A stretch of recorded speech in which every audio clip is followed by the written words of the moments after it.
kamar yadda ya gaya sahabban manzon Allah sallallahu alaihi wasallam cewa akan su daga muryarsu sama da muryar manzon Allah sallallahu alaihi wasallam yace aikin ku sai ya lalace gabaki daya.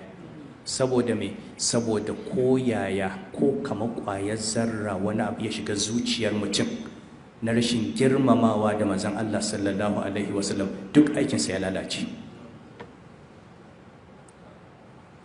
Amma sai ka ga mutum yana maganar manzon Allah sallallahu alaihi wasallam yanzu kamar yana maganar kaninsa ko abokinsa. To ai shi annabin kaza,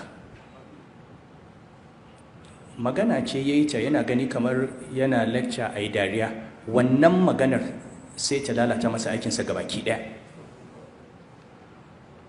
Saboda sahabbai cewa aka yi magana kawai a gabansa, baka auna muryarka ba, muryarka ce sama da tasa, Allah ce aikinku sai ya lalace ba ku sani ba gaba ɗaya.